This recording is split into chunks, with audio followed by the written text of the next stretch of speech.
Hey everybody, what's going on? I'm freezing in Oregon. This is ridiculous. I don't understand how people live up here anymore, but whatever. We're here. We're going to be talking. We're going to talk about whatever you want to talk about today. Let me fix my mm, get pretty here. Maybe I should braid it real quick. Yeah, I don't know. Jeff's going to like start shaking his hands at me and stuff in a minute. But check it out. Second half of the show, we should have Craig Hutchison popping in to discuss all things Volvo, and so that hopefully will be fun. He's on a hot load right now, so he's rushing, running out that clock, and then he'll be here. But until then, we'll sit here and try and keep you company and entertained or something like that. Anyhow, we're gonna do the things we normally do. We'll see you in just a minute. Paying too much for trucking insurance? What if you could save more by making one simple phone call and keep more profit? You could very well do just that with one simple call to Seabright Agency, 800 366 6466. Call now. Now, here's a question that all owner operators and small fleet owners should consider. What happens when you access the unrivaled advantages that are available through the ES Advantage program? We asked Jeff and Charlie from Contractors Corner to share their thoughts on how they've been able to utilize the discounts and services that are a part of the ES Advantage. So we started looking for a way to save money on fuel. And we were turned on to the ES Advantage program for fuel first. So we got a hold of Jeff Reese, and he ran us through that program. And man, we were starting to save. And then we started talking to them. Well, we saw their website, and we said, Jeff, what's this thing about insurance and accounting and Right. you lease trucks? What? Right, and that's the thing, is we only knew it as a fuel card. And when we started digging deeper, I mean, we ended up getting hooked up with an insurance provider, Seabright Agency, and they created an entire insurance program just for us and our people. And from that, we've learned that, now there's even more potential. There's a greater opportunity, and it's completely opened up our eyes and broadened our vision into what it is we're trying to do, which is help people do better. Wrapped with the ES community just makes that process so much easier. Now, if you're an owner-operator or small fleet owner and you would like to learn more about how you can drive savings to the bottom line of your business, the ES Advantage program has the discounts and services that deliver the kind of unrivaled advantages that are designed to help you improve your overall operation. Get connected with the ES Advantage today.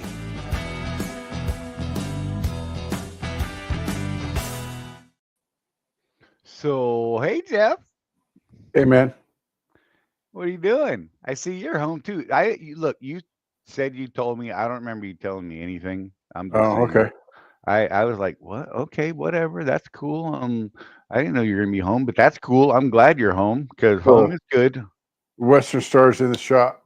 So Oh, yeah, not time for the Western Stars. 350,000 mile transmission service on the DT12.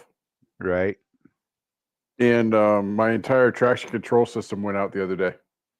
So I figured I probably ought to get that fixed before it starts all raining and snowing and all that stuff. Right. Sorry, I was just distracted by Chris Hamilton's comment. Crash is back.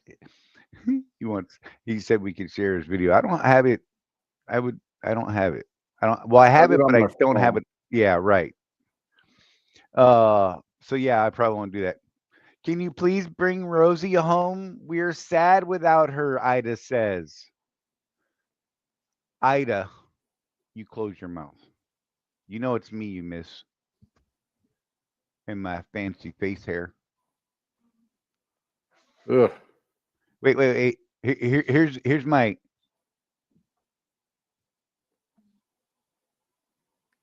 You like that? Now we That's can't a monetize. screenshot. Way. That makes it worth twice as much. What are you talking about? Well, hey, you know what? Hello, everybody. Craig was first. I say he cheated because he knew so I couldn't post the show until I knew whether or not he was gonna be able to show up. So I'm Yep. like texting him, just shortly before the show. And I'm like, dude, are you gonna be here? What's going on? He's like, yeah, I'm gonna be here. I'm like, okay, cool, because I couldn't post anything until I knew. And then so yeah, he knew. And so I'm gonna call him a cheat this week. So yeah, let's just have it that way. And he's probably driving now anyhow, so whatever. But then Chris Hamilton came in there, and then who we now are gonna refer to as Crash, Matt Nissen, James, good to see you, Josh McClain, Dennis Lewis, good to see you, Mark Olinger, The Undertaker, Ida. You should come say hi, babe, because Ida is a terrible, mean person to me. Look. Can you please bring Rosie home? We're sad without her. God. Nobody cares about Charlie. Right? Get out of here. That's all the Rosie you get. Keep her from myself. You can't have no. Hey, get! Oh man, but good stuff. I'm out here at my mom's house hanging out for till next Tuesday. Well, I gotta figure out the next Tuesday thing. Is that how long you're And staying? yeah, I didn't plan that very well because that's a show day. Yeah. Yeah, I'll figure that out. Charlie gets out there OTR and he just forgets about all of us. Right? I look. Hey, whatever, man. I'm just trying to get by. Maybe I'll leave Wednesday and I'll do the show here one more day. That could be fun. Oh, that could be problematic because my sister will be here and she'll be working. We'll have to fight over the desk. That could be. I could do out in the yard. Maybe Yeah, do it out I in the could do yard, the man. show on the trampoline. There you go. What could go wrong, bro? Absolutely Oh, nothing. my gosh. I believe he's trying to make it here where I'm parked. Gotcha. Yeah, he said Craig's on the move. Rosie, I just said whatever. He's about 15 minutes away. Cool. Fleet Week. That's in September sometime. I had the dates not too long ago. I want to say it's the middle of it is on the 19th. How's that? That's about as close as I can get. So whatever that week is. Let me look at the calendar. You guys are asking me difficult questions. What are you doing? Exactly. When Fleet Week is. Oh, You yeah, told me you were there. I think it's the 15th through the 19th. I believe that's the week because I believe it ends on my birthday. So there you go. But yeah. You just don't want to go back because you're afraid of the storm coming in off the Atlantic. That's what Ida thinks. Whatever. You're scared. You're scared. Are you talking about that Cat 5 one that's going to turn north and not hit Florida? Because I'm just saying, I paid attention. Watch out for the earthquake swarms under Mount St. Helens and Mount Rainier. Right? I know. That's craziness up here.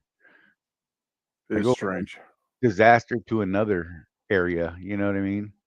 But at least over in Florida, I'd be warm. Just saying. Look, I've been running around in a hoodie like all day. I'm still in pajama pants. I'm not going to, you know what? I'll stand up. Look, check these out. Yeah. Those are old man pajama bottoms, man. Dude, they're comfy though, man. You know what I mean? God, they just free flowing, but they're not super warm. That's the problem. So I've been wearing a hoodie, and I don't know. My phone's doing weird stuff right now. I don't even know what happened there. How long you home for, Jeff? Do you know? I don't know. They're trying to trace down the electrical ABS thing. Yeah. For those of you that aren't aware, the transmissions on the Detroits, the DT12 transmission, we know that one for sure requires a service every 350,000 miles. So make sure you guys get that done. That's a pretty easy one. Yeah, I think the KWs are at 5 or 750. I can't remember which one it was at. Are they? Yeah, I don't have a copy of my contract in front of me, but I know it's not something you want to. It's not something you'll want to miss. No, and don't cheap out. Make sure they do what they're supposed to do. Yeah, there's specific kind of oil they're supposed to put back in the casing and all that stuff. So it's one of those I would absolutely do at the dealership instead of at, say, a terminal, just in case. Right. You don't want that transmission. You don't want to mess with the transmission, man. So that one was done, that was done yesterday, and now they're trying to hunt down the electrical problem that's causing my entire, like I said, my entire traction control, ABS, that thing that keeps you from going backwards when you're on a hill. All those lights came on the other day. So Right. that might take them a day or two to track down which sensor that actually is. No doubt. You know it's a sensor, right? Right. It's just which one is it? So, Chris, for those of you who don't know, Chris did have a bit of an accident. I'm not sure where the hell were you when that happened, because as soon as I saw the accident, I just assumed it was Georgia because it seemed like a Georgia accident to me. No driver's license on the four-wheeler, no insurance, just oh man, it sucks. They literally just moved over in front of him mid pickup truck. Moved over in front of, well, into him, not in front of him. They eventually went in front of him as they were going sideways down the road, being pushed like that, and then slowly came off the other side and then did some little loop-de-loops back there. It was a pretty amazing video to watch. I enjoyed it really. I was like, wow, look at that happen. And it was like slow motion. You're like, wow, man. Like, how, oh, right at Nashville. Okay, so yeah, that makes sense. Yeah, that makes sense. That's still the same zone, if you ask me. I'm just, yeah. Well, That's so why. Charlie, it's right between what the two of us thought. You thought Yeah, Georgia, I thought Texas. right. You know. Oh my gosh. Oh, But yeah, Chris, it could have been worse, though. I don't know. Did you see that accident that went viral this week, Charlie, right. in Florida? Yeah, yeah. I saw Yeah, that. I heard about it before any videos or anything were up, and not going to go there. Let's just say I well, the knew. dude's. I'll say it, Charlie. The dude's getting deported like next week. Yeah, yeah. I had a feeling Yeah. about what type of person it was.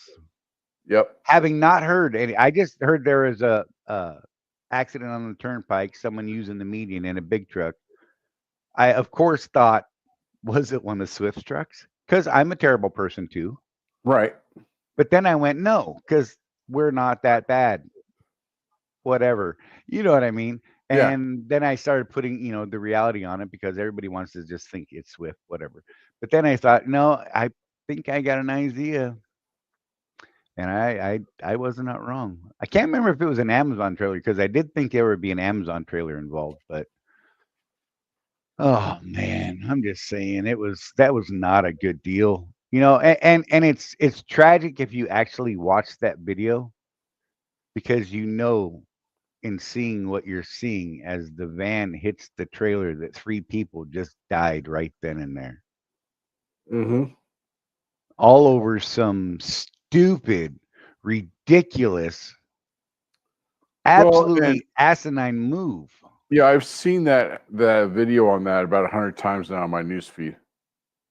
And I'm sorry, but did you notice any reaction from the driver at all? No. Just Dude, like, I kept watching his face and he's just like, that happened. right? That the passenger he was more like, right? Yeah. The driver just looked over. And I never saw any sort of emotion on that man's face at any point in time in anywhere where you could see it. I mean, Yeah. I bet there's a bunch of emotion now. But there is. 3 counts of what they put it? Did they put it as vehicular manslaughter? No, homicide. Homicide. Homicide. Gotcha. That's what Yes. that's the latest I read. And that's what it should have been. I almost think they should put it as murder 2, but even murder 1. I wouldn't be opposed to murder 1 on it because he made a very conscious decision to do what he did and he jeopardized the entire both sides of that road. Yep. with no regard for anyone else's safety, no remorse, no emotion. Yeah. Yeah, So, that's what Craig, got me.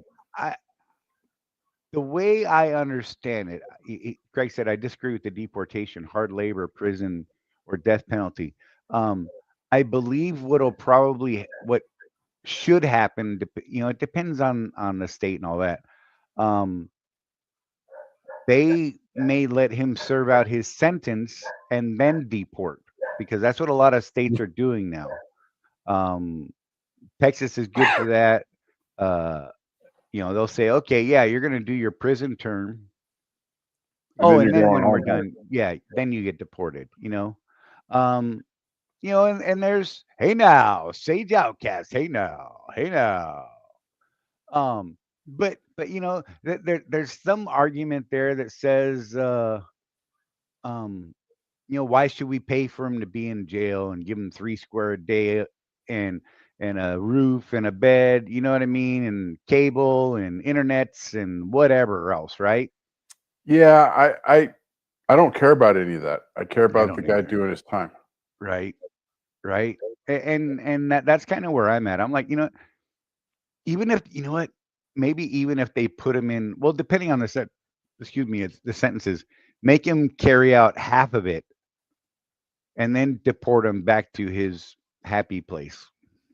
Yeah. You know what I mean? Something like that, maybe. I don't know. There's got to be some sort of weird thing. So yeah, I mean, Mike says, yeah, U.S. law. He goes to jail and serves his time, then is deported. Eh, That's the way it should be. But I know I've seen it actually happen, and I'm sure everyone has. They're like, let's just get rid of them, man, and Yeah. send them on their way, depending on the type of.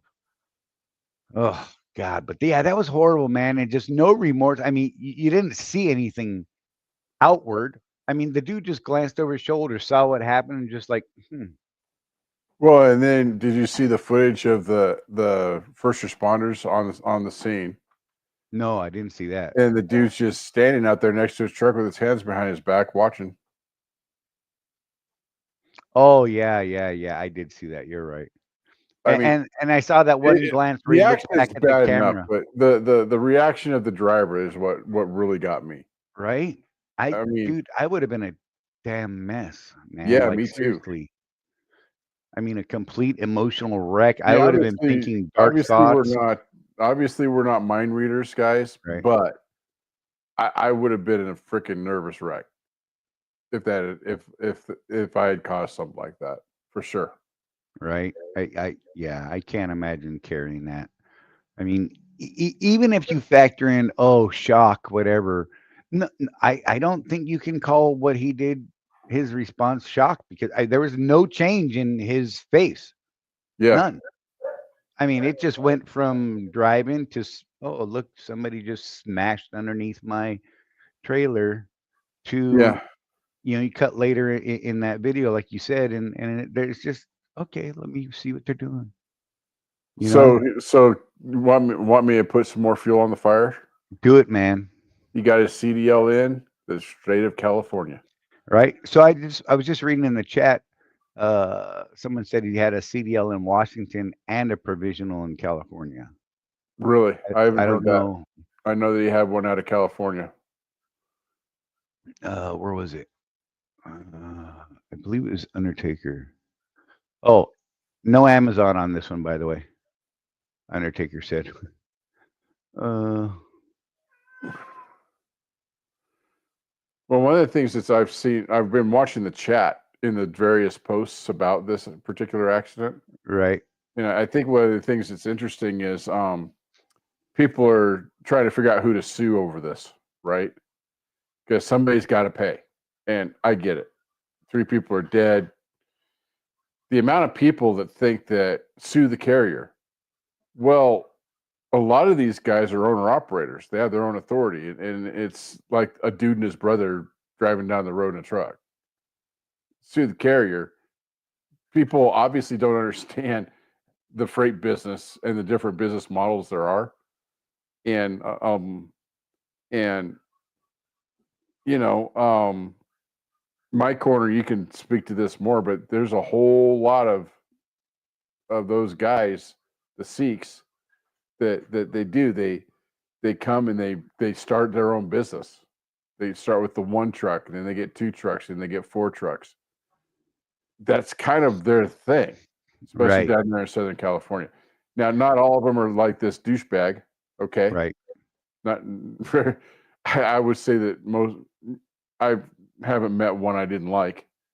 You know, Right. um, but yeah, that accident was just so terrible. But Yeah. the business model is one where you can make a lot of money, though. Right. And that's why we do what we do. And I just think it's interesting. People are trying to figure out who to sue in these comments, and I'm like, Right. well, he probably is the carrier. You know. So Tim Ransom said, yeah, he had two CDLs, one from Washington State and a provisional one from California. He failed the DOT English test. Ida said there was a report says two other states pulled him over and failed to make sure he spoke English. I mean, there seems to be so much failure on different places. Apparently, he just got a speeding ticket in New Mexico at some point too recently. Um, Good Lord, man, just you know what I mean? It's just it's crazy. It's just absolutely crazy how many incompetent people, because that's what I'm going to say. Not just incompetent, negligent people. How's Yeah, that? yeah, This is utter negligence, going by what, the law states.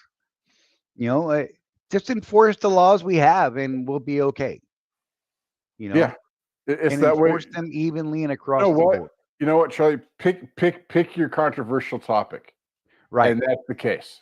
Exactly. You want to go Second Amendment? Let's just follow the laws that are already on the books, and we'd all Right. be okay. Exactly. First Amendment, separation of church and state, all that stuff. How about we just follow the laws that are already on the books, and we're all okay? I mean, it doesn't matter which controversial thing you want to bring up, man. Just follow the laws. We're all okay. Right. Oh man. Yeah. So Mike Henderson said that he just saw some legal breakdown on the guy. He got his license illegally. It's like the scam that was going on in Florida where a license department person was selling them. That man, gosh, just that's not the word I want to use, Or in Memphis, Tennessee, I'm just saying. right? That was I'm something just saying else. that was something Yeah. else. Those of you that Good know, Lord. know. Yeah. Tim saying that the trucking company was placed out of service and changed their name and DOT number from White City to White Horse before the accident. Wow, that's interesting. You know what I mean? And that's one of the things they've been trying to crack down on. But I mean, how do they track that? You know what I'm saying? Really, it's too late when they finally do something about it, because it takes something like this, 3 dead people. Right. Oh, maybe we better look into this company. You know what I'm saying? There has to be better way for them to track. I mean, I get it. There's a lot, right? But uh, we're talking about the interstate highways, and 80, 150,000 pound trucks at times, right? Whatever. Right. Um, how do you not keep a better eye on these companies and their safety ratings, and you know what I'm saying? I mean, it's just it seems ridiculous to me, man. I don't know. Well, one of the articles I was reading last week, I don't know if we talked about it last week. I can't remember what we talked about. But anyway, Amazon's being investigated. Oh yeah, they're getting hammered, right? They're getting hammered because they hire mostly guys with power only, guys with their own authority. And so FMCSA and the various states are having a hard time determining, is Amazon a safe company? They don't know because they're not using their own authority to run freight. They're using thousands of other people's authorities to run their freight. Right. And so things get shuffled, things get lost. So the FMCSA is looking at Amazon in particular right now trying to figure out, hey, are they even do they have a vetting process Right. for these single truck carriers out there that maybe they just got their authority last week? Right. And Amazon's acting as an incubator for it, Right. you Which I know? don't necessarily have a problem with that, Charlie. Right. I thought it was a Everybody's great got to way to, start somewhere.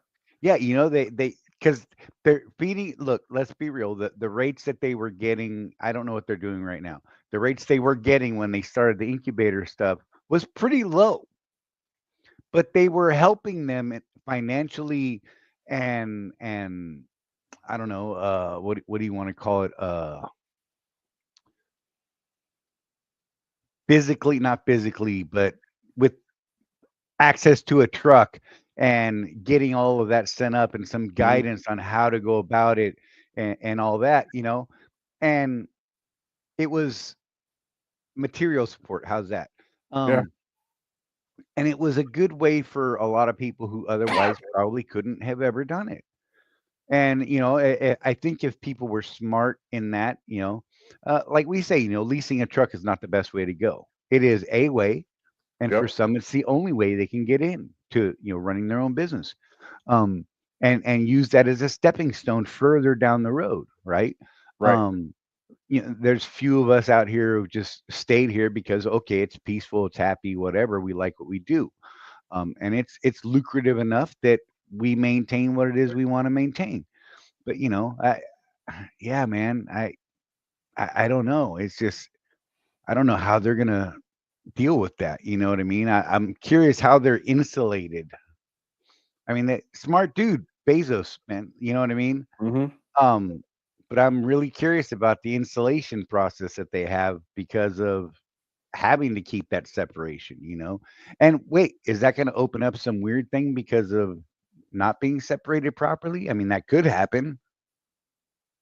As far as control of that business, because I don't know what their model is. I mean, I know they only pull for Amazon.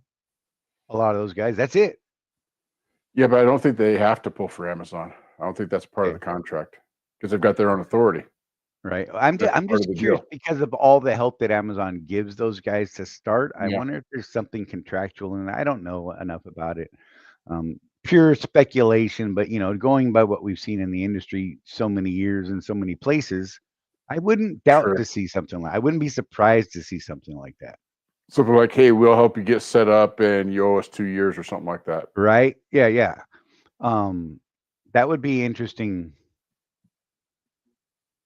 Yeah, that would be interesting to see happen. I hope that's not the case, of course. Tim said they're talking about putting ICE agents in the way station since the DOT's not doing their job. That would be weird. That's going to be a whole nother. I look. I can understand why they might, but I can also see a lot of bad things happening with that. And I can tell you that if I pull it in there and I'm dealing with the way station, and then an ICE guy walks up and says, "Show me your papers," I'm going to have problems.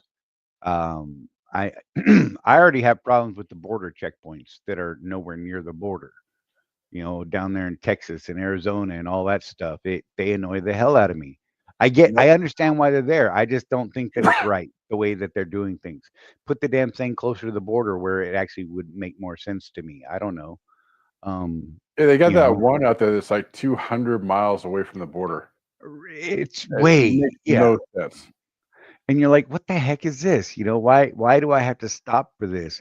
And then, you catch one on a bad day and me on a bad day, man. That And we're then gonna it's a lose bad day revenue. for everybody. Yeah, because I'm gonna come out of my face sideways, like, bro, you need to, um, and in a commercial vehicle, I mean, I I tend to act completely different, and this is gonna, I don't know, you can say whatever you want, I don't care.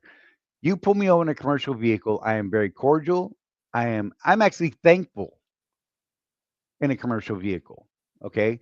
I truly believe that most of them are doing good and helping us out, right? Um, and that they're trying to keep the road safe. Yeah, there's the ones that are out there that are pure revenue seekers and whatever. Um, but I like when They're like, "Hey, we're just doing our job and checking stuff out." And I'm like, "Awesome, man. You know, knock it out, in a commercial vehicle." Now, I get pulled over by law enforcement in my car, my personal vehicle. No, no, it's here's my license, here's my insurance, here's my registration. Be gone, do what you got to do. That's all I have to say. Don't ask me questions. We're not friends. Where are you coming from? I'd rather not talk about my day with you, sir. Please do what you got to do. Where are you coming from? Again, I don't want to talk to you about what my personal time is. Well, I'm just trying to find out. I mean, you got something to hide? You mind if I look in your car? No, you're not going to look in my car. Thank you. I don't wish to talk to you. Right. Um, I just feel that in a commercial vehicle, we give up a lot, and we sign up for that. And we can be Yeah. we don't have to have. There is no probable cause to stop a commercial vehicle on an interstate. It's pure random. They can stop you for absolutely no reason and perform an inspection and look at documents and the whole 9 yards.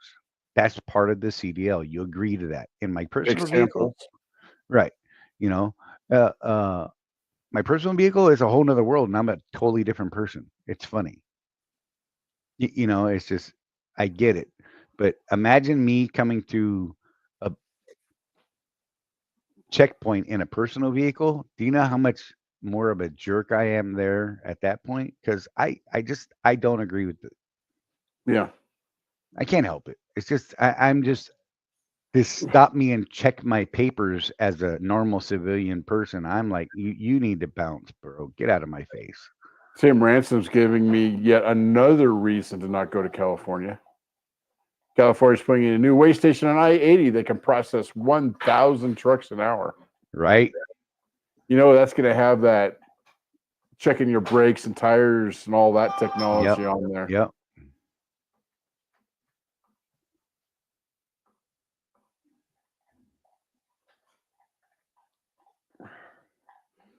But yeah, that's Well, so James said that I'm not discussing my day or my travel. What I tell CBP all the time, coming out of Mexico, crossing a border is a little bit different.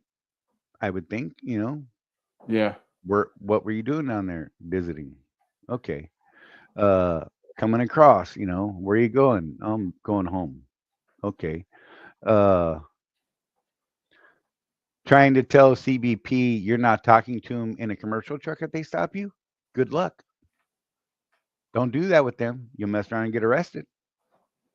Yeah, they don't have senses of humor, I don't think, do they? Nope. And they'll just call in a state cop or a local cop, whatever, DOT certified guy, bring him over there, and you're gonna have the worst day you've ever had. I'm just saying. We're subject to search in a commercial vehicle without cause, without any cause, let alone probable cause. Now it's I did ask a border patrol guy what caused he had to stop me at one of those weigh stations that was out in the middle of nowhere, Right. one of those border checkpoints. Yeah, yeah. And he was actually really cordial about it. He's like, Yep. well, so it's this, it's US code this, and this. He even had a Mhm. piece of paper. He said if I wanted to, he could go get me a copy so I could read it Right. later. He was nothing but polite. Right. I'm like, and I told him, I said, I really appreciate that because I've just always been curious. I've been driving for about 12, 13 years by then. And I just had never been at one of those places where I was the only guy out there. Right. That day I was. So I took the opportunity to ask. And he kind of had that look like, oh, here we go. Right. But it wasn't like that. I was genuinely curious because You know what my biggest gripe about the border checkpoints were? Hmm. Was I've always been operating in a team operation, right? For the most Mhm. part. And I pull up and they say, "Well, hello, sir. Are you a U.S. citizen?" "Yes, sir, I am." "Is there anyone else in the truck?" "Yes, sir, there is." "Are they a U.S. citizen?" "Yes, sir, they are." "Can you get them to hand me their driver's license, or I need them to say that they're a citizen?" Why is it you can take my word about me, but you can't take my word about my passenger, co-driver, what have you? Why do I have to wake them up, get them out of bed, just so you can hear their voice or see their face? Right. and that's where I always got hung up on. I'm like, look, man, this guy, you know, I got to depend on this guy to get enough sleep, and we're hitting these checkpoints, and you guys keep making me having to wake him up. You know, in how the is that? middle of his break. Yeah.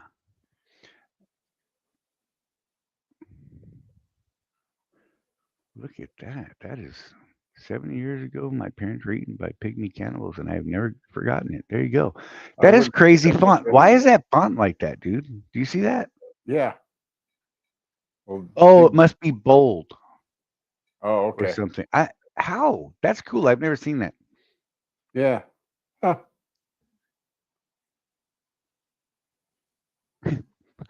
You're cracking me up now. Um, but yeah, it was always that part of it. Why is it you can take my word and not look at a document? You just believe me. But when I tell you the other person's a citizen, because I know them personally, they're in my truck, they're someone I'm driving commercially with, you can't take my word. And that just always pissed me off. I don't know. It just, Yeah. um,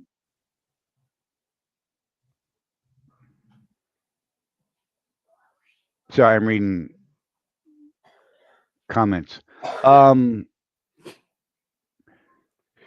to a degree, that's correct, Tim. You only have to answer the questions that are relevant to the truck, the trailer, the cargo, the shipment, where you've been, where you're going. To my knowledge, I don't have to Yeah. have a personal conversation with them. Yeah. So yeah. Um, dude, where are all these fonts coming from? How does that work? I don't know. It's I've never magic. seen that. It for real. Um, and you're technically under no obligation to assist the officer in their investigation. However, Uh, do not think that you're going to get away with telling, because I've seen videos and haven't found out the legal outcomes, but I imagine it wasn't pretty, where guys are like, well, sir, I'm not required to assist you in doing your job. And I think on a legal standing they were probably correct, but on a smart standing I think they were on quackers mode, because the DOT guy's like, well, I'm not actually certified to operate your vehicle, so I need you to perform these basic functions. And the guy argued with him, and it was like a whole thing. And he's like, you figure it out. You're doing the inspection. I'm giving you the truck for you to inspect. I'm going to stand here and off to the side and watch you do your job. And I'm like, boy, that just seems like a bad idea, man. mm-hmm. You know? Um, and boy, talk about gonna send them into a frenzy to find every possible thing, right? Yep. Um, yeah, but again, that's a commercial vehicle, right? In a private vehicle, I am like, man, no warrant, no search, unless you got a dog that gives you PC. Ah, Yeah. and I don't believe the dogs half the time. It's not the dog's fault. I believe handlers are improperly doing a thing. And I've known canine handlers in the past. I'm not saying any of them did it. I'm saying that I believe some do. They've got little cues they give their pup, and that pup will do what they want. Those dogs are all about keeping that handler their best friend and happy.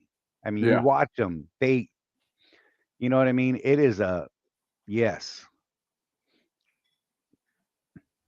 Uh, hey, Brian, what's up, man? But yeah, I don't know, man. We could go on forever on this stuff. You know, I'm a big constitutional type guy. First Amendment, Second Amendment. We could go on for hours on that one alone. Yep. Fourth and Fifth Amendments. Uh, don't incriminate yourself. Just shut up. The best thing Yeah. you could do in any interaction is just shut up. You know, you know. Um,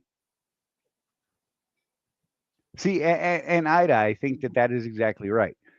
She said, I've never once had a DOT officer act rude to me as long as you're respectful, they're respectful. And I've found that Yeah. to be true as well, you know. I mean, look, that one inspection Rosie got, which was her first inspection, and she was a student, right?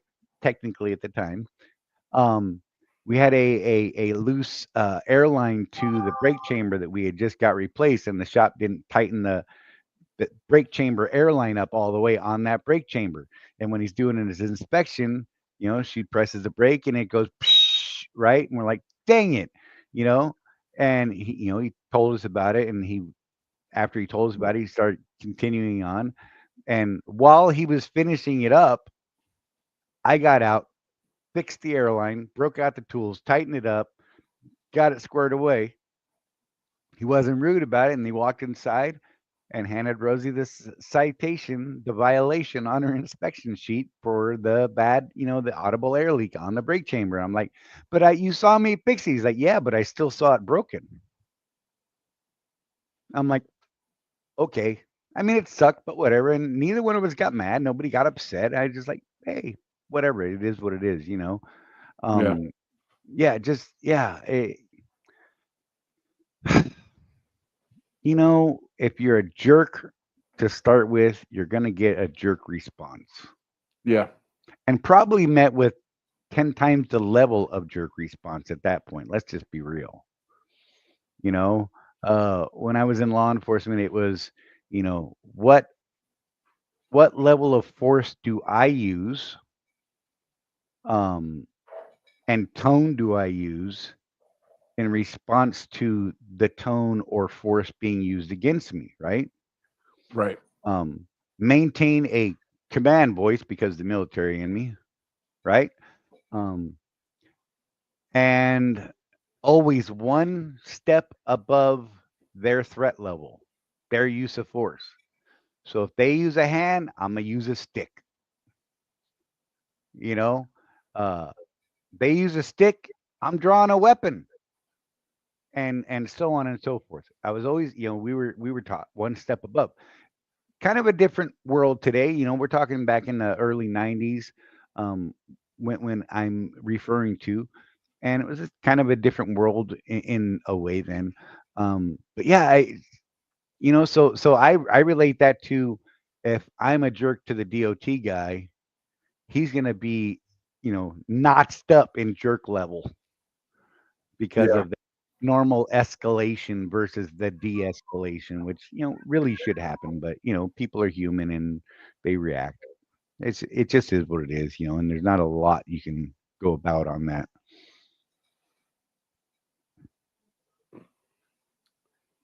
Yeah. And that goes for everybody, though. Customers, you're sitting there to dock, getting loaded, unloaded, other drivers. I mean, you pretty much get treated the way you treat other people.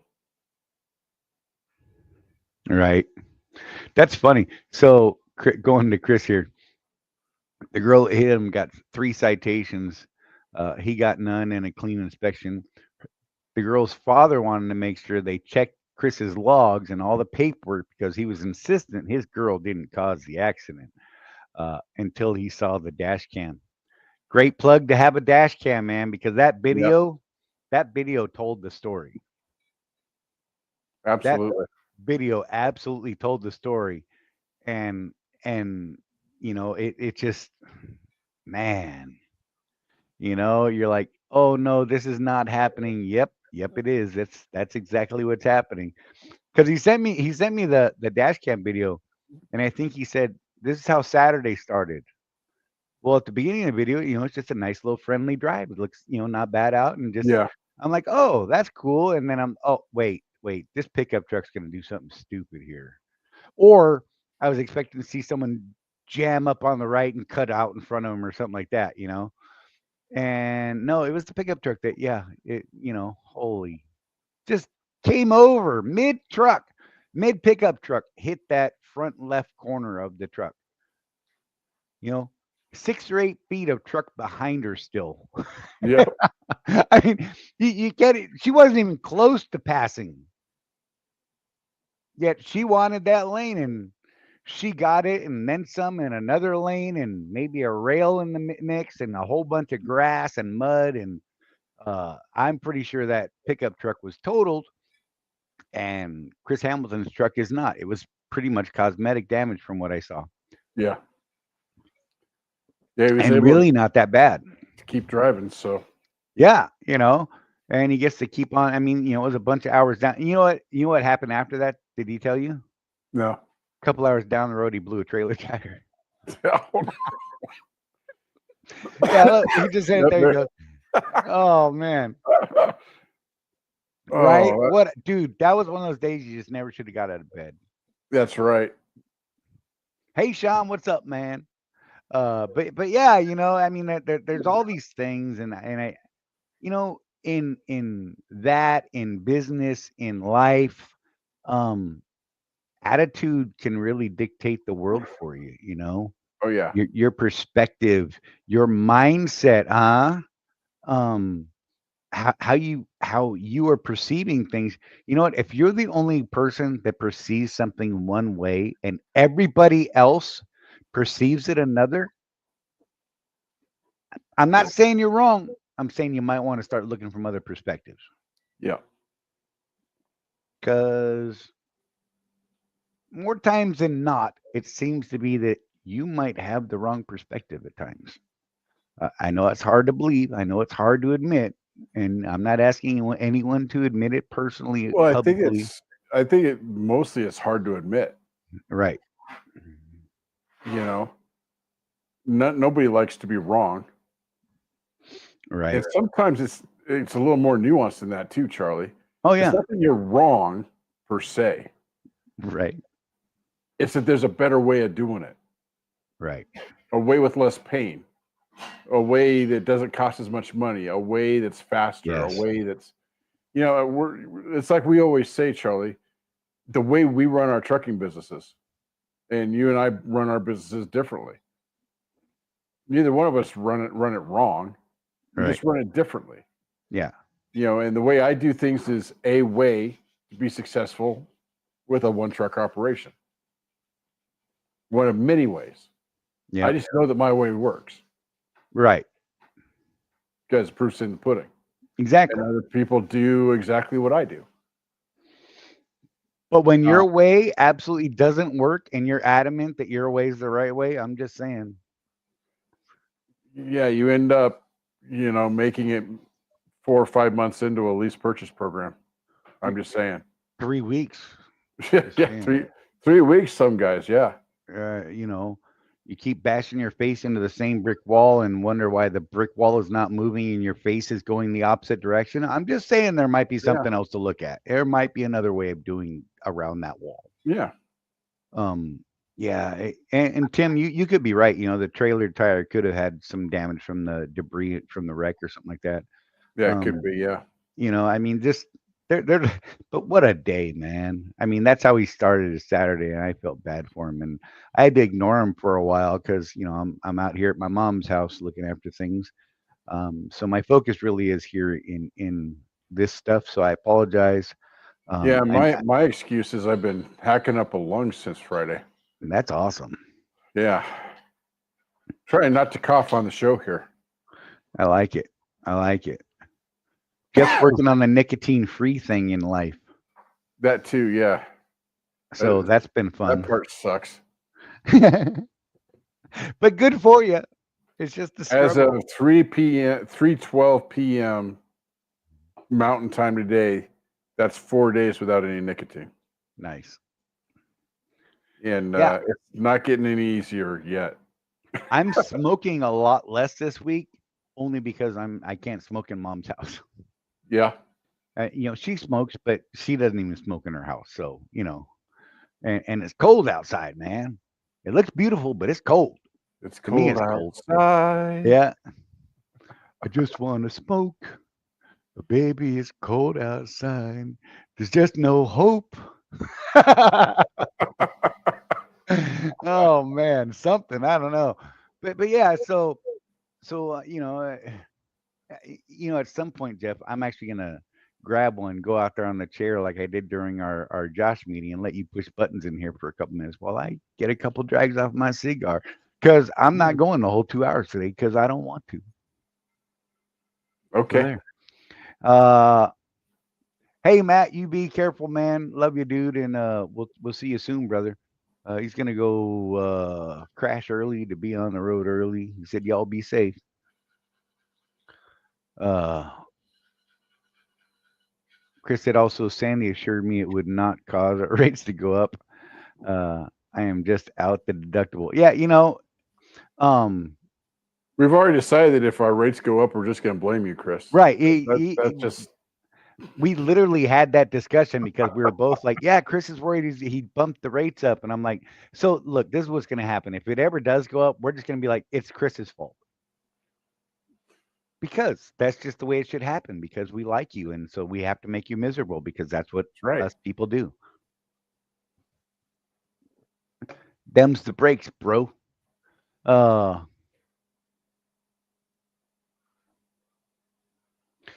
Yeah, James said he went from pack a day cigarettes to nothing. I did that in November 8th, 2008.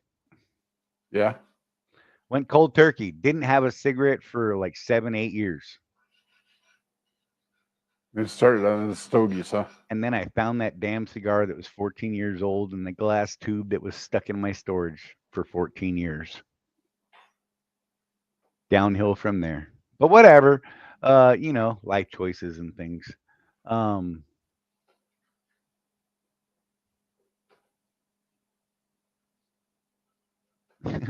It's hot, but not Texas hot. Yeah. That's funny. It's like when people say Africa hot, and I always find that funny because they got a lot of different temperature ranges there. Yeah, life, it is. It's all mindset, and oh, by the way, he also agrees with us. It's Chris's fault if it happens. Um, you know, because you're the guy we're gonna pick on for that, Chris. It's just how it's gonna happen. That's just how we do, bro. Yep. If we didn't pick on you, you'd think we were mad at you. Mark Olinger, I don't know if you're still there, but I'm not mad at you, by the way. I just really haven't had a whole lot of time to do a lot of other stuff, man. Um, it seems crappy because I haven't talked to Mark since he left Swift, right? And I feel like it was just the timing of everything that it makes it look like I just ghosted him because he left Swift, and that's not the case. I like you, Mark. I love you, buddy. I just really there's so much going on in life. It's yeah, it's a thing.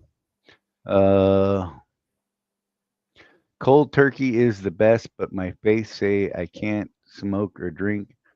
I'm going to follow my guru teaching. Well, okay. Mm. If that's what you need to do it, do it. I don't know. Good on you.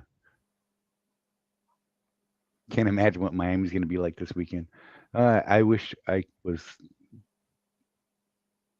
Wednesday's supposed to be nice here. Like I think we might hit 70. Yeah. The wedding on Saturday was, excuse me. So when I got here Thursday, it was sunny out, Jeff, in Astoria. About an For how hour, long? well, about an hour or two later, and it had been sunny all day. About an hour or two later, the clouds rolled in, and it rained until Saturday morning. Yep. Yeah, that sounds So right. Saturday morning, I'm leaving Astoria, and the sun was out as I drove away. And then I get out there on 26, heading out towards. I was in a national forest east of Salem out there. I can't remember the name of the place, Silver Falls or something like that. Huh. And going over 26, we were down at like 60 degrees, and I get up to like 68, and it would drop back to 60. We got into Portland, and it was only like 65. And I'm just like, man, and it just kept getting grayer and grayer. I'm like, good Lord, this is good. I'm gonna marry these people in the rain in a national forest and be all kinds of upset, you know. Hmm. Um, and then the sun came out at the park, and I was Oh, like, nice. well, all right. And we made the hike down to the waterfall, and I was like, well, all right. And we performed the ceremony with hikers going by. It was kind of cool. It really was kind of cool, man. Yeah. And they shot video for it. It was a pretty good view. You know, the camera was back here behind me somewhere. The dude with the camera, my nephew, shooting over my shoulder, and the bride on this side, the groom on this side, and a big waterfall coming down from above them. Oh, it was a great spot. It really was. But it's on a freaking public hiking path, so you can't stop anybody. You know what I mean? And people would stop, and I'm like, "Come on, dude, we can't stop you. We expect this. It's okay." We had a big group of people that just stopped to watch the wedding, which was fun, Oh, nice. and did all the clapping stuff and all that stuff, which was cool. Um, I'm waiting to get the video because I told them that because the sound was bad because we had a waterfall and we're actually standing in a bit of a cave off the side of the path there. It's like this big dugout spot. So the sound is horrible, but I believe uh, that I can fix the audio with some of my magic. D-Lo, what's going on, girl? Uh, and yeah, so I'm kind of excited about that. It was actually a good time. The walk there wasn't bad. The hike back out was all uphill. Hmm. That sucked. I'm gonna tell you that sucked. But we had my niece was there and she's like having her kid on the 29th of this month. So if she can make it, I can make it. I just made sure to stay with her. There you go. I thought, worst case, I performed a wedding today and delivered a baby on the trail, right? Um, man, what a cool story that would be. My niece did not help me with that. Probably for the best. Whatever. I was ready, man. It was fine. It would have been great. Had some water there because the trail was muddy, of course, right? I mean, I'm just saying, it was great. Bring me a moose, right? I'm in Oregon. Just saying, we don't have moose.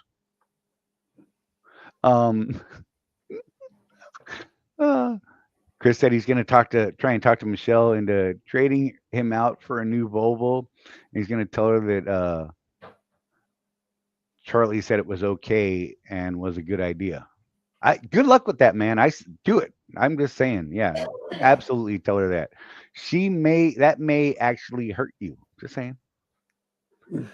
Well, if Charlie said it was a good idea, hey, so when I turned my 23 in, Jeff, does this sound Hmm. like a logical thing? Because I don't feel like it was a logical thing. I did I had to do the end of lease inspection. Apparently, that Right. was only $48 in labor. Right. But on that same RO, I got charged for removal and installation of new graphics. Graphic. Why? Yeah, the lettering and stuff, like the Swift stickers, the truck number, all that. Apparently, they Well, put they new change the stickers truck on it. number every time it gets reissued. Right? How is that my problem? I brought the truck back with the signage and markings in good condition that were issued to me on that truck. They weren't damaged. They weren't worn. Why do I have to pay, $80 for the replacement? It's only $80, but to me, it's principle. Yeah, you're right. Hmm. You know what I mean? Um, I just thought it was baffling to me, and I just saw it today. It just finally hit the settlement, and the old truck number popped up on my new settlement, my newest pending settlement, and it just Yeah. popped up today. And I was like, well, why is that popping up? That should be done. And nope, nope, nope. It's $126 bill or something like that. But it's yeah, it's the wow, it's the principle to me. You know, that Why? Yeah, you're right. I just don't get it. And I sent Michelle a message, but I don't know, maybe she's busy today or she just doesn't want to talk to me, which is fine too. I mean, I get it. I don't want to talk to me. Um, yeah, I don't know. Nickels and Maybe I'll get an dimes, answer. Charlie. Nickels and dimes. Exactly. I know, D'Lo. Uh, Yeah. yeah, but Sean, whole different world, bro. Just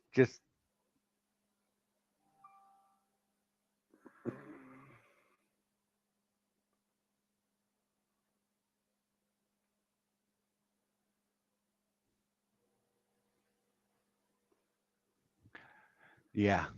Yeah. Can't read all that. I'm not reading all that. Um,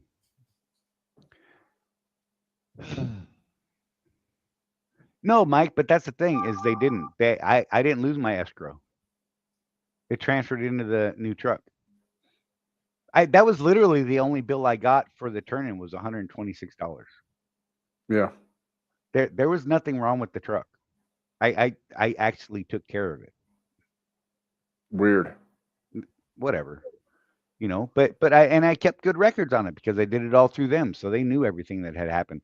The only service that was ever done on that truck that wasn't done at a Swift shop was the very first B service, and that's because I couldn't get in. I didn't know I had to make an appointment because whatever. Mm-hmm. And I was at the end of the threshold of keeping within contract specs for the first B service. So I ended up doing it at the Petra up the road, north of Ocala. Other than that, they were all done with Swift. Anything that was ever done was done at Swift. You know, I didn't run into things. I didn't let anyone run into me. Luckily, took care of the inside.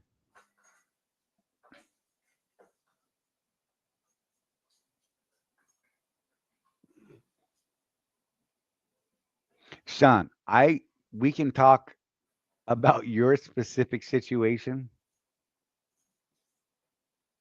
Probably not on the show. That sound right, Jeff? Yep. That'd be better. That Trust sounds me. fair. Yeah. What I will say on the show, though, is when you turn a truck in at Swift, if you have anything aftermarket on that truck, right? they are going to take that off and replace it with OEM, and they're going to charge you for it. Brand new OEM replacements for anything that you put on that truck that you put on that was aftermarket. Yep. Everything and anything. And they're going to throw it away or give it away to whoever wants it. Yep. So if you left a shiny bumper on there, they will take that off, throw it onto the side and say, hey, if anybody wants that, go ahead and take it. Hell, they might even sell it. I don't know. And then they'll put a brand spanking new OEM bumper back on. Yep, for like $20 billion. Yep. It's a thing. Hey, Jeff, we're at the middle of our run here. I'm going to do our thing real quick. I'm going to turn the camera around while this is happening, and I'm going to go sit outside, Jeff. So could you handle some buttons for a few minutes when we do come back? No? Okay. Fantastic. It'll be great. Check your private chat real quick. Uh-oh, wait. Okay. And He's then saying no. Oh, yeah, do that. And act appropriately. Yeah, you're good. Go for it. And so, yeah, we'll be right back, guys, and I'll still be at the chair for a couple of minutes. And anyhow, at Rural Warrior Entrepreneurs, we help entrepreneurs improve their business, set their business up for a better start, and try to make things easier and more fluid for you. We've made a lot of mistakes in our worlds, and we share that information with our folks. And if I'm just saying, maybe you should take a look at rwedrive.com, and we'll be right back. You're either running your business like an owner or like an employee. And if you're stuck in that employee mindset, you're leaving money on the table. Company drivers wait for direction. Business owners create opportunities. Company drivers chase miles and just drive. Business owners chase profits and know their numbers. Want to run a real business? Start tracking your numbers. Know your cost per mile and start saying no to bad loads. Drop I run a business in the comments if you're done thinking like an employee. If you want to take this mindset shift further, join the Road Warrior Entrepreneurs community at www.rwedrive.com, where we have profit boosting strategies, coaching calls, and real road warriors winning together.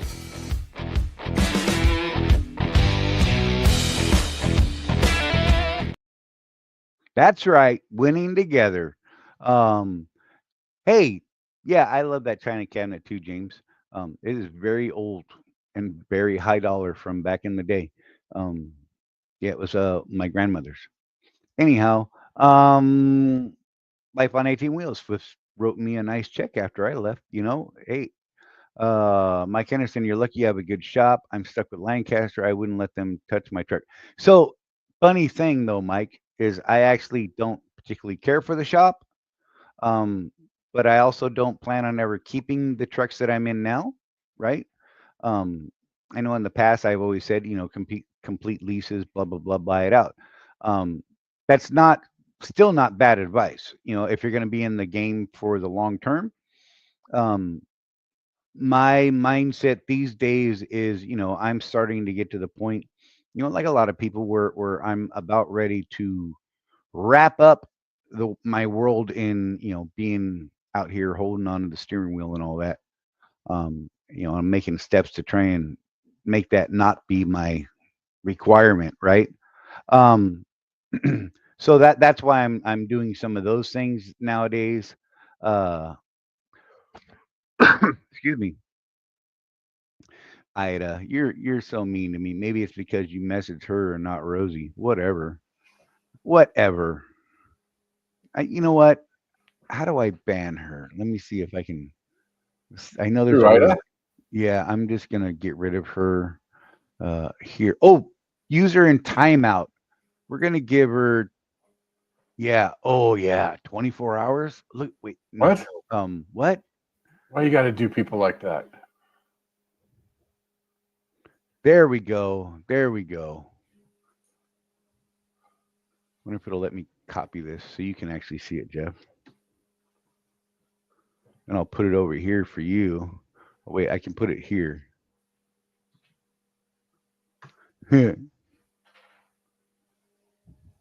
There we go.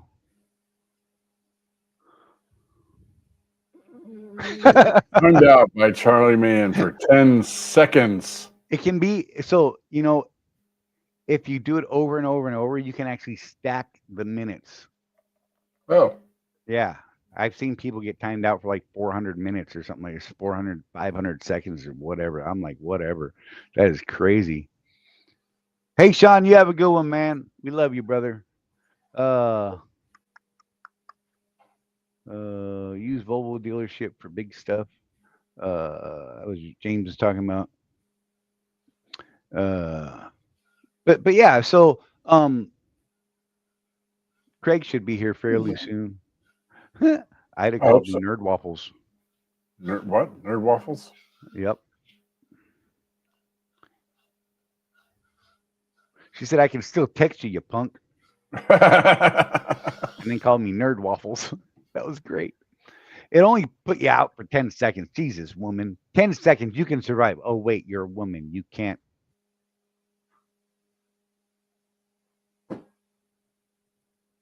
Okay, so Charlie has now been banned from the channel. Um,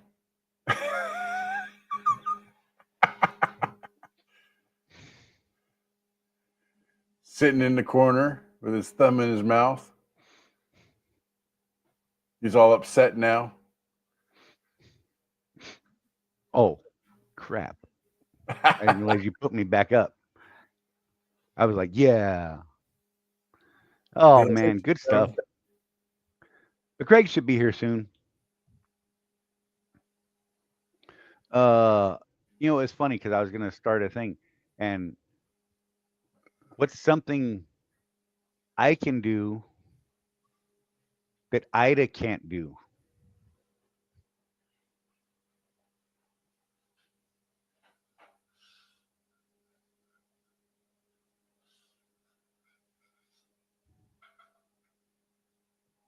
I don't know, Charlie. What is something? Well, clearly you can't either. That was stay quiet. What? Stop it, Jeff. You're gonna get me hurt. Charlie is playing with death at the moment. I'm living on the edge, man. It's too much fun. Uh, gotta pick on Ida. She's another one. If I didn't pick on her, boy, she would think something was wrong. Ha! That's funny, Undertaker. She can't actually kick me from Target right now because I'm not on Target right now because I'm OTR like a big boy trucker. What? That sounded weird. Shouldn't say it that way. That was weird. That was kind of weird. Almost good buddy. What? Stop it. Don't No. go that route. Stop it. Stop it. I'm gonna put a CB in this truck, Jeff. Are you? Yep. With the crappy stock antenna and everything. That'll be nice. Not to talk to people, just to listen when needed. You know what I mean? And I just don't want to spend a bunch of money on antennae and that sort of thing. Let me get pointed at my chair out there. That'll work. That'll work. Did you see it move again? That was cool. Yes, you did. I wasn't even near it. That was close enough, though, huh? No, you can see the trash can. That's weird. Nobody needs to stare at the. Oh, look, there's pretty flowers. I don't want to hear about the dandelion flowers all over the yard. It's not my fault. I'm probably going to have to cut that. So I'm not going to be able to see chat for a couple minutes, Jeff. Okay. I can't flip monitors way out there and all that stuff. I mean, I could, but I'm not gonna. That would be a lot of work. So yeah, I'm gonna step outside.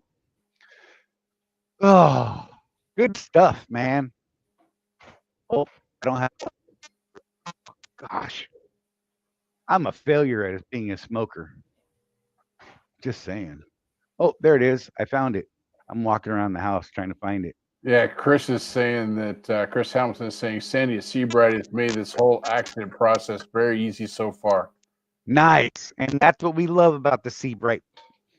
They tend to make things easy. And here's something I'm going to recommend. When they tell you, this would probably be the best way to do things, you should probably listen to them because quite a few people that have had claims, yeah, they decided that they want to do things on their own way or this and that. And, instead of things getting taken care of and handled quickly, uh, months and months and months later, they're still having problems because the choices they made at the time that they probably shouldn't have made against the advice of all of that. You know what I mean? Yeah. So I mean, it's crazy. Yeah, listen to your experts. They know what they're talking about. Right. I mean that's what we pay people for because they're Yeah. smarter than us in certain things. Let's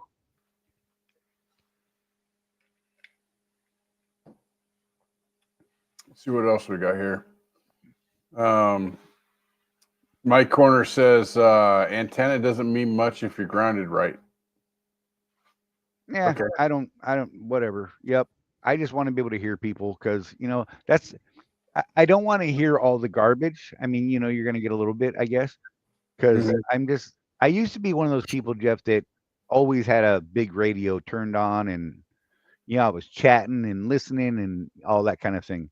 And then it just got so over political and racist and just hateful, right? Yeah. But, over the years, I pull up on these big backups and, I'm like, man, I wish I knew what was going on. Yeah. Because you'd hear it on the radio, you know what I mean? And I'm like, man, I don't know. But yeah, that's my intention. I'm gonna slap another radio in this truck. I figure, we'll see if it actually works. Like the hookups in the 23 never worked that I'm aware of. So they were like literally never even connected. Whatever, or broken wires, something. Who knows? It just never worked. Trying to use their stock stuff. Yeah. There's spiders out here, and they are very scary. Like that one right there is like that big. I think I heard Craig pop in. Yep. Well, hey, Craig. On. Oh, he'll get it there eventually. Craig Hutchinson is here for his Volvo analysis. Oh yeah. He's Good talking evening, all Hey, things Craig. Volvo. Oh yeah. How you doing, Craig? Doing good. How you doing, Charlie? Oh man, I had a bit of a neck problem earlier, like I told you, but other than that, it's all right. Dealing with the family stuff out here in the Oregon coast where it's cold and I'm freezing, and I'm still out here smoking a damn cigar because I'm a glutton. Punishment. Come on down here where it's 82 degrees. I would like to. I would very much like to. But family, taking care of mama. You know what I mean? It's Yeah. mama. How can I not, right? Oh yeah. I mean, that's just, yeah, no, man. I'd beat someone up if I heard them saying they no. What? No. Anyhow, Craig, glad to see it. Did you get parked and settled and all that stuff? Oh yeah. Here in And Greensburg, Indiana. nice. And thank you for doing this. I know you were on a hot load today and just had to run out all your time and all that stuff. And I appreciate it. I know it's been a long day. Um, Oh yeah. so let's talk about. You know what? I'm gonna let you and Jeff nerd out on the Volvo talk because you two, you're hot for Volvo. We got to get you hot for Volvo too, Charlie. Hey, calm down. That sounds like some pimp talking. I don't know. What you trying to Hey, turn me out, bro? Got a little more room to play in. Hey, oh my God. I that was not me. it was your interpretation. That's true. Take it over, Jeff. So you've had the new one for how long now? How many miles you got on that thing at this point? I'm over 30,000 miles now. Just over 30. Yeah. So you're coming up on your first round of services here in about another month or so. Yeah, about another month You- or so. So one of the things that I'm looking at maybe getting a Volvo myself, one of the new Volvos, and I have person after person telling me, "Dude, don't do it, don't do it." They start breaking down at like 100,000 miles, this, that, and the other thing. Which I don't know. Even with the older model Volvos, that wasn't really the case, was it? Was it, Craig? No, wasn't really the case. And one of the things that Volvo has dedicated in their engineering is to become the most efficient tractor on the highway Right. to minimize breakdowns. They monitor every truck at all times. So Nice. it's always feeding them information and they're analyzing that to prevent downtime. So you were saying too, you were telling me the other day that the problems that you do see on the Volvo has more to do with the various computers that are on the truck and Yeah, the settings that are in there. Yeah, But software being needing to be updated. right now, are they doing those updates over the air, or are you having to take it into a shop for that? Some are coming in over the air, but if it hasn't come in over the air yet, and like I was getting the engine light and all of that stuff that was going on about the Mhm. DPF issue, it was all just update stuff. And Mhm. having a talk with the shop foreman there at Volvo in Boston, the Creek shop there, who I built a great relationship with. Those folks. Mark teased me. He says I'm like Joel now. I've got my own Nice. bay. Nice. Yeah. So the last few times I've been there, I've called. They give me I tell them when I'm going to be there. They set an appointment. By the time I drop my trailer, the door's open. Shop foreman is pulling me in. So, That's awesome. oh yeah, Building those relationships. yeah, And Ida's saying that she's interested in those new Volvos too. She was just told they're sending the new ones south due to the APUs they ordered them with. Now, you've got one that's got the EPU on it, right? yes, What's that? That's a question that I think a lot of us have. Now, it's not an APU. It's not the diesel-fired little generator that most of us have. It's an EPU. It's a big battery pack, right? Well, it runs off of the batteries of the truck. The truck has 6 AGM batteries, Mm-hmm. and and it runs off of that system, a deep cycle. And right underneath the sleeper, there's an electric condenser Mm-hmm. and everything. So that's what it uses. Hmm. So to to run the AC system without the engine running, yeah, everything is electric. Excuse me. And how's that working for you in the summertime here? It's been working good. It's been working good. I've been doing a little research and find that shutting the curtains, especially the middle curtain, helps it operate even more efficient, which makes it a whole lot better.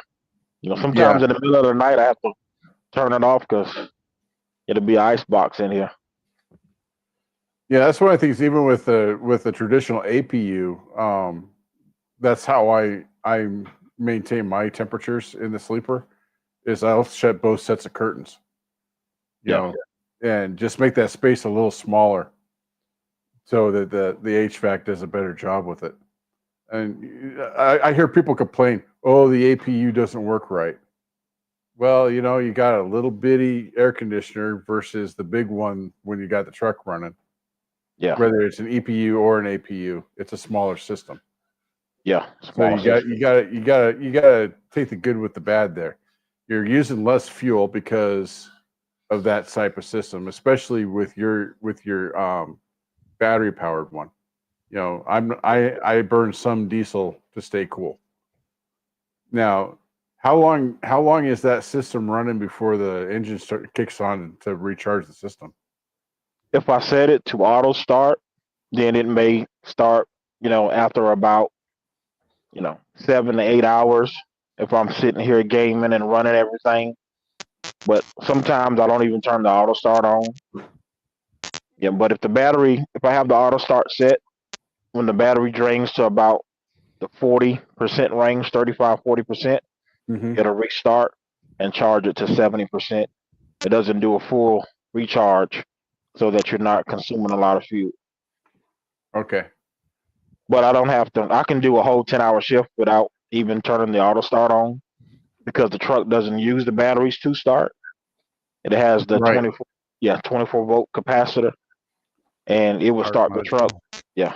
5 to 6 times That's it. without ever having to be recharged. So Yeah, that's another one that I was actually surprised that was coming with the new Volvos, because I've been trying to get my hands on a start module for my 2016 forever.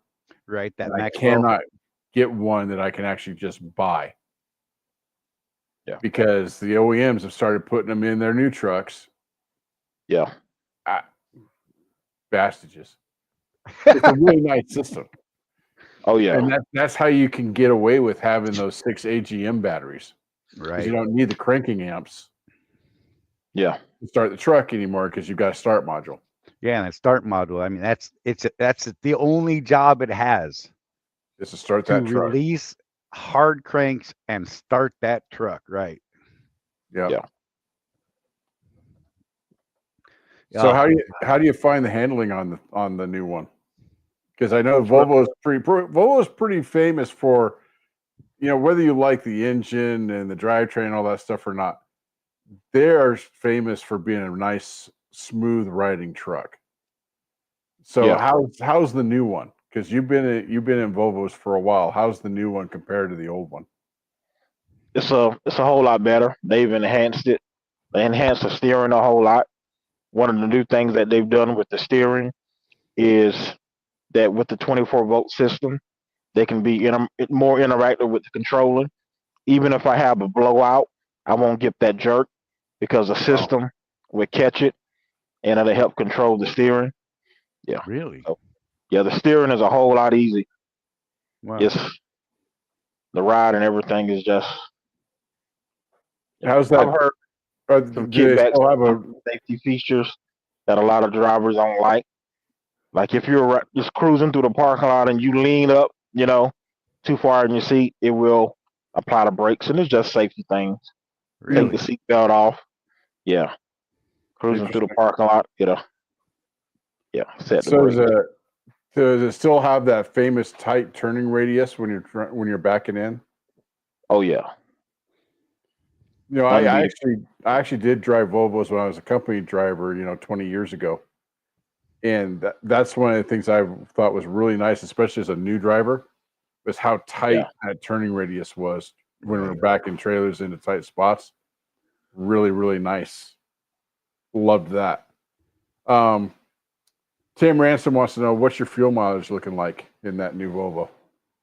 I'm averaging between 8.5 and 9.5, and And that's you're still running bush beans? yeah, still running bush beans. I went out to Colorado. My trip to Colorado, I was right at 70, a little over 78,000 gross.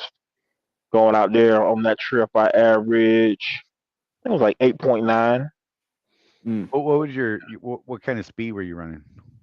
I was running between 63 and 66. Gotcha. Yeah. And Charlie, how's that compared to your first run in the 26 Freightliner? I think it's hard to compare because of how light I was. Mhm. But I think so. I was doing 70 pretty much all the way across, right? With a much lighter weight and ran 9.5, I want to say, for that entire. In fact, the fuel that's in my tractor right now, I purchased in Laramie, Jeff. Okay.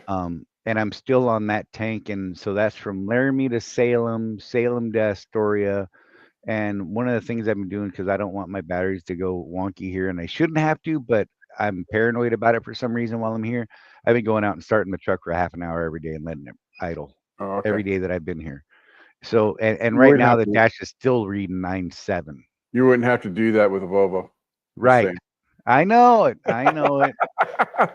I And probably don't need to do it now, to be honest. But I've been so it's probably funny not. because I go out there and I smoke because I'm trying not to smoke around my mom because she's got COPD. Even though she still smokes, if she sees me smoke, then she wants to smoke. So whatever. So I go out there and I watch TV, and smoke a cigar, right? Yeah. So and like half of my food in my refrigerator right now is frozen. I just found my applesauce rock hard today, and that was kind of disturbing, but good refrigerator. I'm just saying. Nice. So Chris Hamilton wants to know, do they still have that big fridge in the Volvos? Yeah, the fridge is still nice. It's actually larger than the one I had in my 760.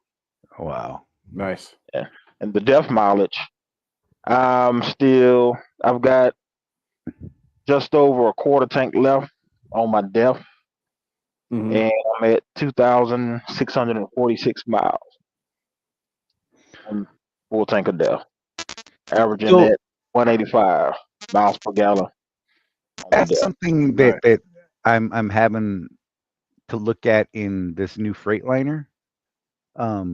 Typically, if I ran a tank out, especially up in the nines, and had to put in 140 gallons, I would typically put in 4 to 5 gallons of def. I don't know how many gallons of def I need now on the tank that I'm on. Like I said, right now I'm at 9.7 on the tank. I am 13, almost 1,400 miles on the tank, I think. I'm at an eighth on the dash for the fuel, and my def is like almost near half. So I don't know if they put a smaller def tank on it or if I'm actually using more def. I won't know till I fill up again, but that could be a thing. I don't know. I just thought that was interesting because I was pretty tuned in on the last truck. Well, remember there was that article that someone shared to the group last couple days that they were increasing the amount of def flowing through the system on the newer trucks. Oh, well, maybe that's a thing. Okay. And I think that I don't want to get political here, guys, so just stop it. Yeah. Because Trump is messing with the EPA right now, Right. where the big trucks are concerned. But so he may stop that. There was another article I read that he was going to put a kibosh on the D rates. Mm-hmm. Is one of the things the EPA is giving guidance on. It's not a mandate. But Craig, the D-rate problem is a problem. If you have an engine D-rate down to 5 miles an hour, you're screwed. Apparently, the EPA's current guidance is to make it so that doesn't happen anymore. Because you probably knew this already, Craig. You knew that's a software thing. That's got nothing to do with hardware at all. It's just that the system detects a problem and says, "Oh, by the way, now you can only do 5 miles an hour." No actual reason for it. Right. And we saw that come out during the COVID thing, right? Because they couldn't get the parts Right. for all that system, and they're like, "Oh, well, we're just going to disable it," and then you were fine. Wait, you can just disable it, and I can keep driving. Why can't we do that now anyhow until I can get to a service center? You know what I mean? Yeah. And Tron, who run on Target, Yep. she's been having that same issue. She's been to the shop now, I think 3 times. Oh no. They can't find anything wrong. It'll go into the rate. Nothing wrong. Freightliner can't find nothing wrong. That's weird. Yeah. You know what it was on my Western Star? It was the injection port for injector number 7. The doser was clogged up, and it was under warranty. They cleaned it out. They didn't even have to replace the doser valve, but they had to clean the port out. Cleaned it out, and I haven't had a problem since. Nice. That's what it ended up being. You think max mileage or what's the one you use typically, Craig? The Hot Shot everyday treatment. You think that would help with those systems, keeping them cleaner? I don't know. I just never thought about it. Well, Hot Shot's got that new one that you put in the DEF now. Yeah. Really? Yeah. Huh. Have you tried that yet, Craig? Not yet, but I plan to. Because things like the doser valve, right? Right, they get all gummed up and not diesel. So, yeah, I'm interested to see how that stuff works. Yeah, and I've seen Timothy. You're going to have to give me an article about this because I cannot find anything on this at all. Tim, I've heard other people say this. EPA fixing to do away with the DPF system on trucks. I cannot find any evidence of that. Have you guys seen any articles about that? The only thing I've seen is what I said, that the Trump administration's EPA is making it so the D rates don't happen anymore. Right. Hey, Charlie and you and I were talking about this the other day. Yeah. We're glad that the D rates are going away because we're the people that say, "Oh, look, there's a light on the dash. I should probably get that checked out." Right. But Craig, the reason why that D rate exists is because of the thousands of drivers that will just keep driving with that light on forever. Right. Yeah. The old electrical tape trick. I don't see a light. I just see a black space. Yeah. Yeah. No, and I mean I get that too. You know what I mean? But dang, man, I mean it's if it's software based and it's not actually hurting the truck or anything like that, it's just not meeting those requirements temporarily. Yeah. You would think that there would be some sort of, I don't know, mileage or time basis or something to that type of system, so that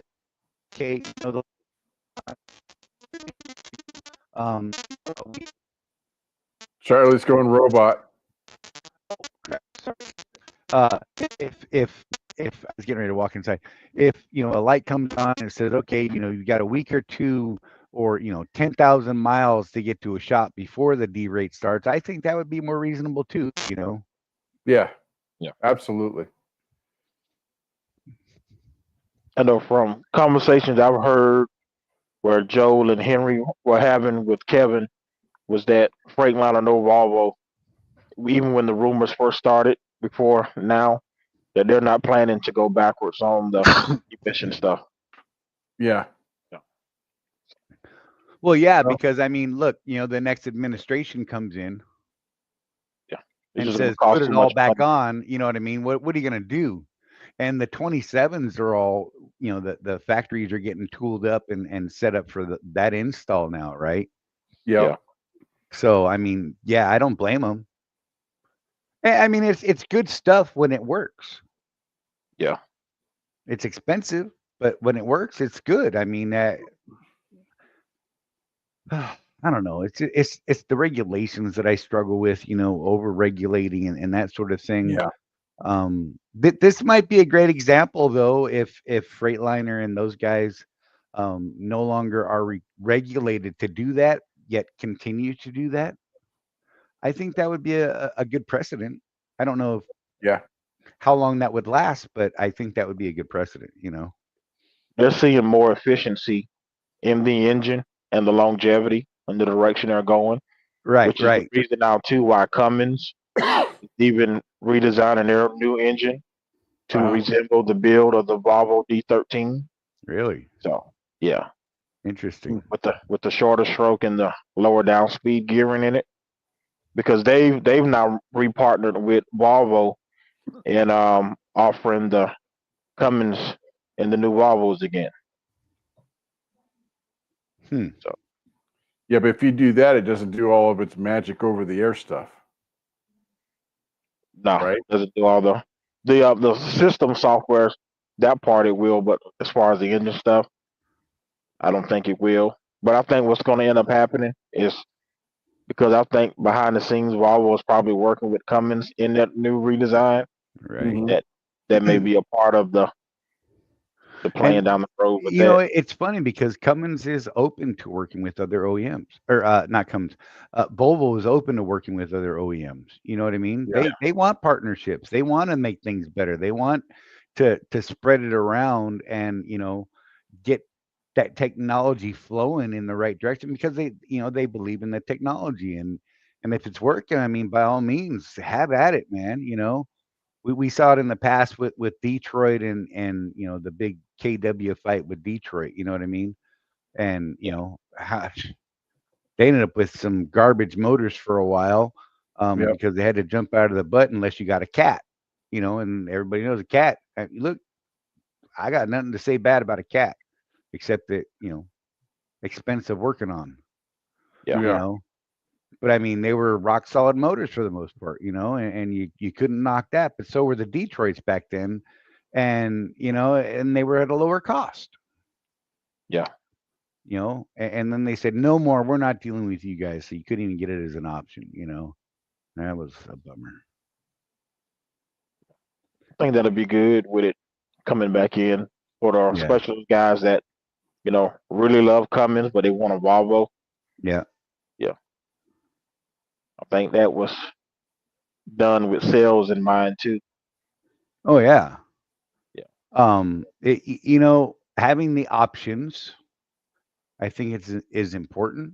Like you can Yeah. get the Freightliner with a Cummins. I wouldn't, but okay, whatever. Yeah. If you're that guy, I Well, mean, by all means, do it. it's like there's a certain amount of people out there that were actually looking for Freightliners with Cummins Right, motors, and I always shook my head at that. I mean, the Cascadia itself was built from engine fan to rear ends to be fuel efficient. right, Yeah. Why not just get that package? right, Same thing That's with the same Volvo. thing. Everything from engine fan to rear ends was designed for that maximum efficiency. Just go with yeah, the Volvo motor. Yeah. And You it, know, it is the only motor on the market that at 800 RPM will still pull horsepower and torque. right. The way they've downsped it with the shorter stroke. Yeah. yeah, Alan Becker and his hunt for that Cummins. You know, Oh man, he was he hard. He doesn't was talk hot to for us that anymore, thing, but we still make fun of him over that one. right? He Yeah. and he Man. still, I bet he still loves that combination. I don't know. It just seemed weird to me, man. Chris Hamilton's asking for you, Craig. How's the bush account doing these days? He lives up by Lake Norman on 77. It's been a little slower lately, especially now with the season change. But hopefully things will pick back up soon. Right. Okay. Yeah, I mean, it seems that in the current market, and Charlie, you're going to find out even more when you're trying to get home. Right. If you can find a dedicated that's running, you might want to park yourself there for a while. Yeah, for real. Even the guy in the office told me, what about 2 weeks ago, maybe three, that even sales have been down. I think they'll be picking back up soon. Mm. I think a lot of it too is a lot of people are being more conscientious now with their money and spending when it comes down to the grocery store. And then you had Right. all these folks that bought a lot of stuff. So but I Yeah. think things will pick back up. I'm looking through the hot shot site right now. Sorry. No doubt. Another big factor on the Volvo too that's nice is with the 24-volt system. They've it allows the transmission to shift even smoother and faster than it was before. So you don't even feel the gear changes. Hmm. Whereas if I was in Charlie's truck trying to back up to a dock, you'd be doing all of this. No.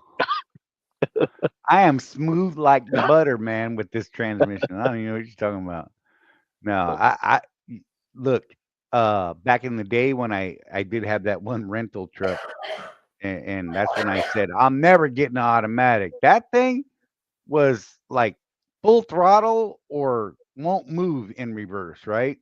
Yeah, And oh my god, now I look with the way that these things are built now, man. Like especially with this 26, it's butter, bro. It is absolute butter.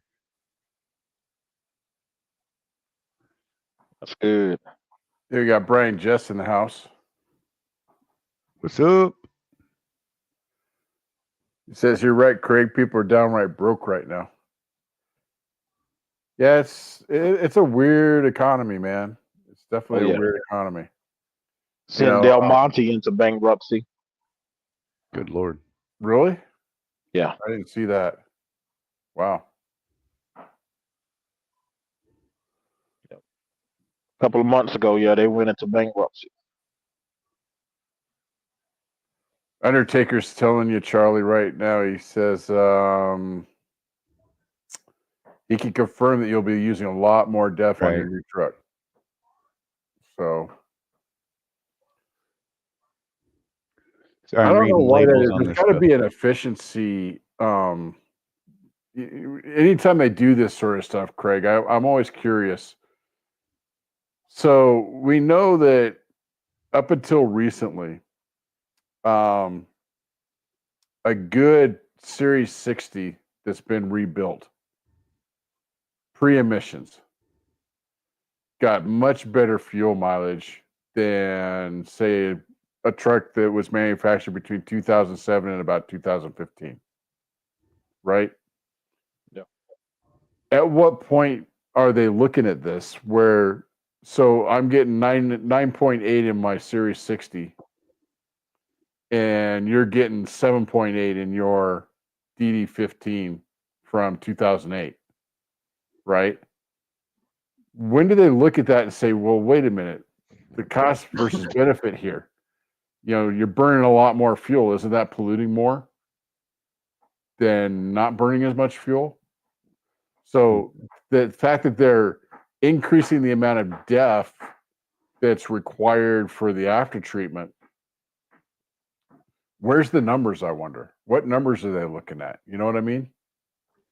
yeah. It's just kind of bizarre to me. It's like they pull them out of their butt. So the deaf stuff, uh, from Hotshot Secret, Premium Defender, DEF Ender, uh, 4-in-1 concentrated crystal eliminator and def booster, clean and prevents crystal formation, lubricates and protects the entire SCR system, clears common SCR and def trouble codes, 100% satisfaction or your money back. Apparently, don't get this stuff on your skin because it's bad stuff. Um, and it's an 8-ounce bottle will treat 20 gallons of DEF, 1 ounce per 2.5 gallons. So and it's $10 for 8-ounce bottles on their website. I don't know what it is in the truck stock, but that doesn't seem like a big expense to me. And how You much know, do you put in for a full def tank? well, if it's a 20-gallon tank, it would be the 8-ounce bottle, Okay. Yeah. or add it like you do the max mileage. Jeff, I have to keep track of how many gallons I'm going to put in, and I do that, well. So once I figure out what the use rate is on my def in this truck, I mean, Rosie and I used to have this competition. We would try to pick what the def amount was going to be Mm-hmm. based on how many gallons of fuel we knew we had to get. And we would I'm like 4.35. She'd be like, no, it's going to be 4.47. You know what I mean? And we would have these competitions all the time, and neither one of us was usually very far off. It just, we knew it. On this truck, I don't know what the hell it is yet. Yeah. Like I said, it's definitely taken more. Um, so once I figure that out, I'll be able to say, okay, yeah, I'm getting def.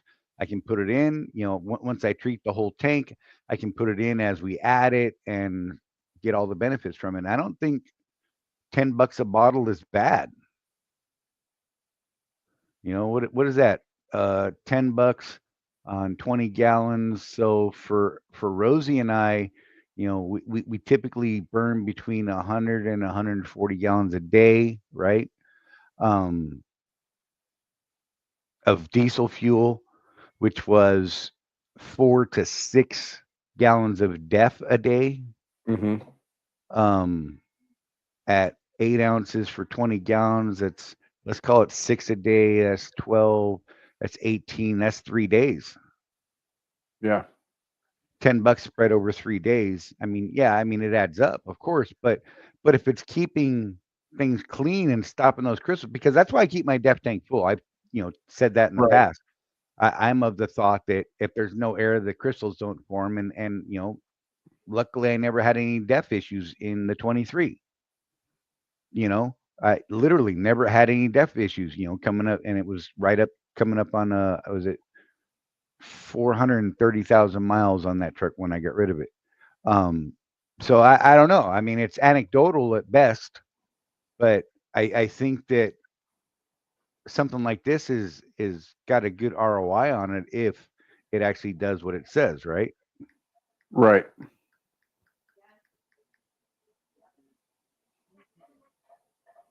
Um, Trucker Tim, I just hope it's been tested enough to know it's safe. Look, this company's pretty solid with their R&D. From everything that I've seen, I mean, their stuff does what they say it does. And I can't imagine they would put something out there that's actually going to cause harm to the deaf. Because look, if you ever proved that, they'd be on the hook for it, and they don't want to buy all that crap because everything about that system is expensive. Yeah. It is. you know, they don't want that liability, and they're throwing 100% guarantee on it. Um, so yeah, I don't know, man. I'm seriously going to look into that product. I didn't even know it was out there, but I've wondered if there was something like that out there, and just never actually did any research. So thanks, Craig. I appreciate that, man. Oh yeah. And like I said, $10. I mean, I'm curious what it'll be in the truck stops, but hell, I'll just order it off the site if that's what has to happen. Buy me a case of it and call it good for a minute, right? Yeah. There you go. Buy it in bulk. I don't know, refill a bottle, something. Well, I I don't was know. using the everyday, Craig, and I was getting it at Walmart for like $3 a bottle, less than I could get it online even. Right, Yeah. I've been ordering mine from Amazon lately. I get a gallon for like $56. right. Yeah. Yeah. Yeah, I used to buy all my oil at Walmart because it was $10 a gallon versus 23 at any truck stop. Exact same thing, because I was doing the mobile Delvac and Chewy. And I'm like, this is crazy, man. And then I found the 2.5 gallon jugs. And I was like, woo, sexy. Still came out the same in the end, but whatever. Yeah. Yeah. I actually went back to the 1 gallon bottles because the 2 gallon ones, that thing's a beast to try and pour out of. I'm just saying. My little Yeah. skinny It is. arms didn't like that nonsense. One of the things that I've been learning now to figure out, and understanding track is tractive effort. Have you guys ever heard that term? I think I've heard something similar. Lay it on us. Yeah. What tractive effort does is you learn the pound of force that your truck is producing at the wheels. So Hmm. you're understanding how to approach grades, how to run grades, how to come down them, how to start, stop, to prevent excessive wear on the transmission, clutch, Yeah. all those components, to eliminate wheel spin. It's one of the things that I hear Joe talk about recently, Right. doing the research and finding it out to better understand your equipment and how to operate it. Helps with the longevity. Right. Yeah. So I am, depending on my mood, let's be real. I get a lot of heel toe wear. Why? Because I'm racing people, whether they know I'm racing them off the line or not. We're racing right up to the speed limit because I think it's funny sometimes. Whatever. It's a flaw in my character, what have you. Um, Yeah, but and I don't have any heel toe right, wear. you know, You know what else that, causes a lot of heel toe, Charlie? huh? Excessive engine braking. Yeah, Does it really? I didn't know Yeah, that. I've heard that from Mike and Kevin Beckett. Hmm. I don't use a ton of Yeah, engine braking, honestly. and a lot of hard braking too Right. can build up Um, I heel just toe tend to wear. start slowing down sooner. You know what I mean? I disengage the cruise or take my foot off the throttle and let that momentum carry me for the most part where I have to go. Right. Yeah, I mean, why Yeah. am I going to speed up to get to that red light? In fact, I'm better off if I don't actually hit the red light and just roll yeah, slow up towards it if I can. Um, I, I, yeah, I'm not huge on the engine brake. Um, and I was a little concerned about it because for, God, probably a year and a half, I don't think I ever used the engine brake in the truck, right? It's just so damn easy to stop, and I'm running light most of the time and all that, right? I Yeah. just never even thought about it. Now, I click it on when I'm hitting an off ramp or something like that, because you're using that deceleration lane, and that thing, man, that thing in the Freightliner is fan freaking tastic. Uh, Drop that thing full Jake, and boy, ain't yeah, I just tap the brake just to engage the Jake, and man, it just start. I can stop by the stop sign, like there's exit 303 to get to the target, and it's a kind of a. I don't think it's a long one, but it's a medium length uh, off ramp decel lane um, with a curve in it, and I just. Yeah, man, I don't have to touch the brake all the way to stop sign. Like it literally will get me to the stop sign, and I'm barely moving, right? So I use it in that manner. Um, I slept through Rosie going over cabbage, but again, we were light. Um, yeah, I had a couple of instances coming across Wyoming where I actually used the Jake. But yeah. yeah, I'm not a heavy Jake user anymore. I mean, I used to live with the Jake on in Chewy, right? I Hmm. lived by that thing because that and downshift, and I never went through brakes hardly, right? This was my surprise in the 23 was when I turned it in, the brakes were fine and hadn't been replaced yet, come 430,000 miles. So I was a little shocked by that. I actually thought, okay, they're probably getting down. It, I, it's too hard to tell with the disc in the front. Had no idea. Yeah. I Um, love the all disc brake all the way oh, around. I'm really digging it. So I did notice there's a definite difference in the Oh yeah, way that it breaks Yeah. and in the way, like if you're on the adaptive cruise control. So in the 23, when I was on the adaptive cruise and in that stop start traffic, because I like setting the cruise on that because I think it's hilarious. And because it'll stop you and get going and stop you and get going. Anyhow, I thought it was neat. It's just a little scary because it will get you within, I think it was 16 or 10 feet, and you start reaching for the pedal. Um, but it would only use the front disc brakes in that system in the 23 yeah, when we got down to nothing. In this 26, it absolutely is using the rear disc. yeah. It's It's using not all all of front brake. Yeah, I was like, oh, that's way smoother. That is way nicer. it. Yeah. Yeah. So and I'm guessing it had to do with the fact that it was disc brakes. I don't know. That there wasn't discs in the back, and I don't know, maybe the drum brake system doesn't work well with that adaptive cruise control from before. I don't know. But I do know that it's a whole lot different. And the steering in the Freightliner is wow. It is very nice. I do like it. It's smooth. It's yeah, I don't know, man. It's definitely different than the 23, which is, not that far different. Yeah. I was looking at Mark's comment about the Hot Shot product. First time he used it, I put the dosage in his tank just to prove to him it's not snake oil. Nice, nice. Yeah, yeah. You said Hot Shot products. I think are pretty reliable. When I had his 22 Kenworth, use it every day diesel treatment and gained half a mile per gallon. So I mean, yeah. Hey, status. Appreciate you. You You should love remember, your you shows, remember Detroit. Craig when you convinced me to use it for the first time, and I had that kind of noisy, 750,000 mile DD15 engine in my 16. Yeah. And the first thing I noticed was I did I can't remember what it's called now, but there's the everyday, and then there's the one that you do every Diesel what- Extreme every yeah, 6,000 diesel miles. extreme, every couple thousand miles.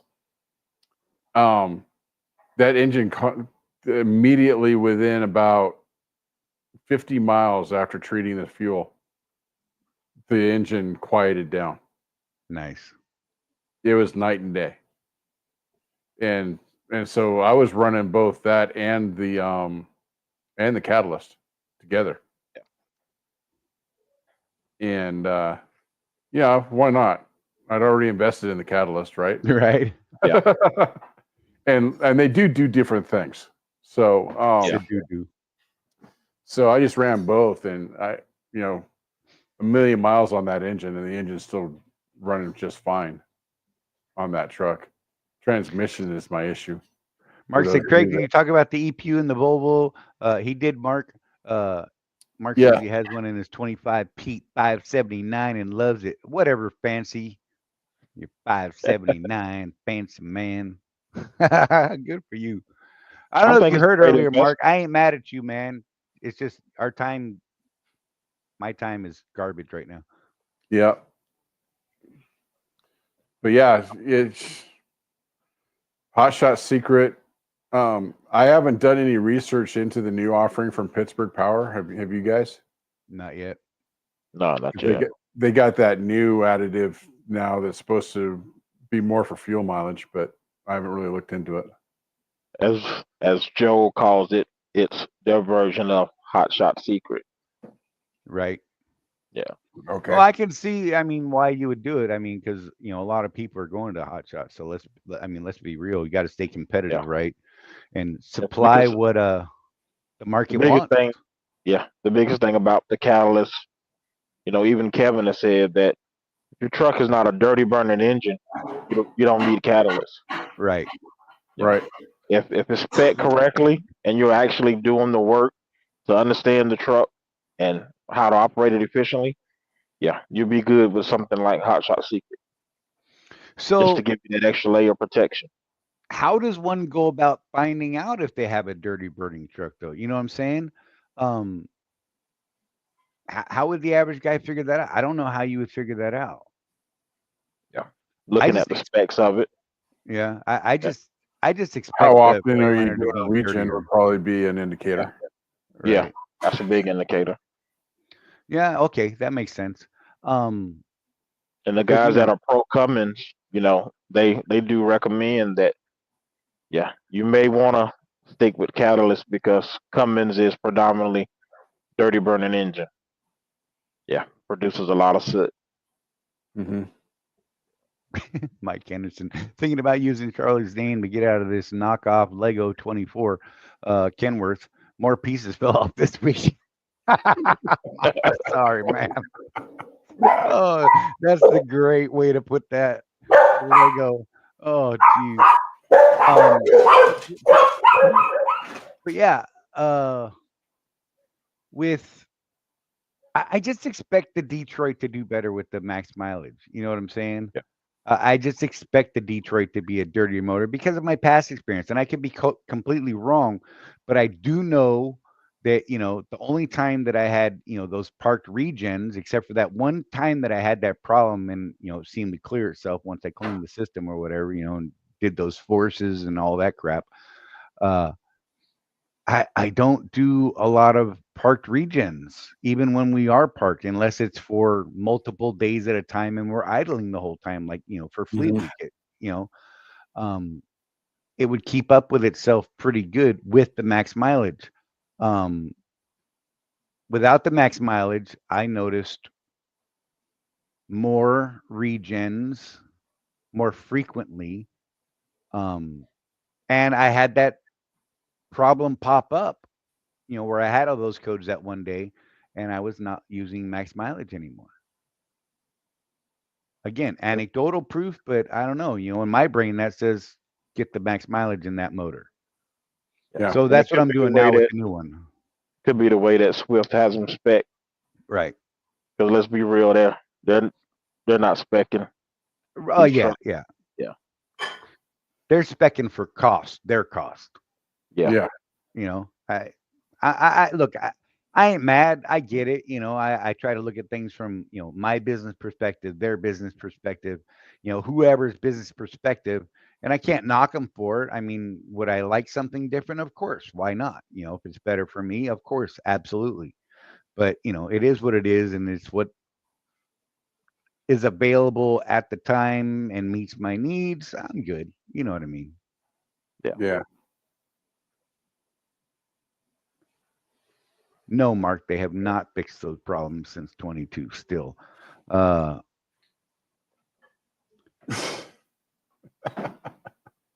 eh, Oh.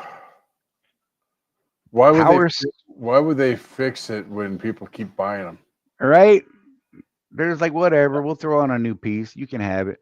Well, hey, we probably need to wrap this thing. Quick thing. Tim said I used max mileage catalyst and only had to do a part regen 2 times in 3 years.